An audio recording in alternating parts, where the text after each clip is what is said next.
This tender moment was born out of every parent's worst nightmare. Cody was a typical 20-year-old. He liked to hang out with his friends, play video games. He had a girlfriend and she had a child and liked hanging out with them at the time. Cody passed his driving test when he was 19. He also became an organ donor. A year later, his parents got a call saying he was a no-show for work. Eventually, they learned that Cody had been in a serious car accident. And that's when they took us to the side and pronounced him brain dead. Via the Life Bank organization, Cody's organs were donated to 6 recipients, including Gene. I turned 50, and that was when I was diagnosed with a heart failure, and it was devastating.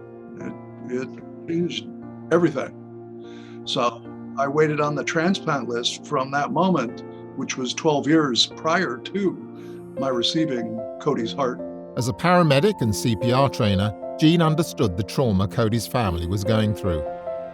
When I had awakened from the surgery, I was asked almost immediately by those people that were in the recovery room, Gene, is it possible you might be able to write an anonymous letter to your donor's family? And I said, yeah, absolutely. Life Bank doesn't allow you to have contact with the recipients or the donors' families until 6 months, and the only time that you can be in contact with them is through letters, and you can only use your first names. There is no last names or addresses.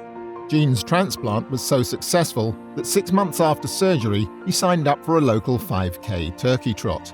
The day before the race, I was in having a test for rejection of the heart.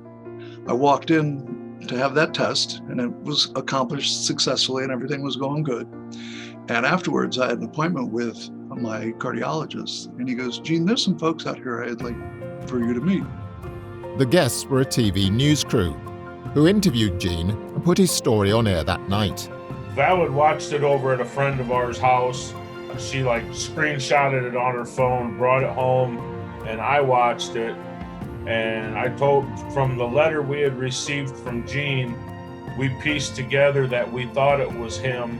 So we called the news channel, and I told them, hey, I'm pretty positive that this is the guy that got my son's heart.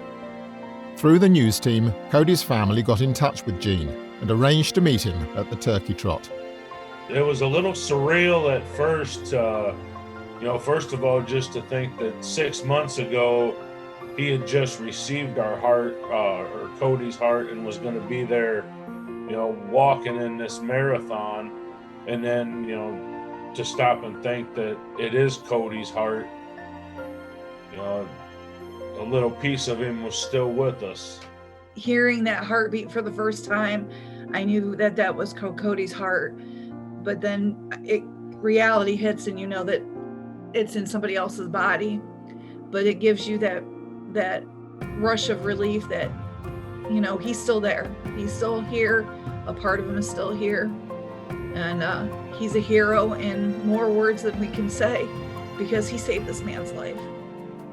Since that first meeting, Cody's family and Gene have become firm friends. Gene continues to thrive and even did a 357-mile charity walk to the White House to mark the first anniversary of his transplant.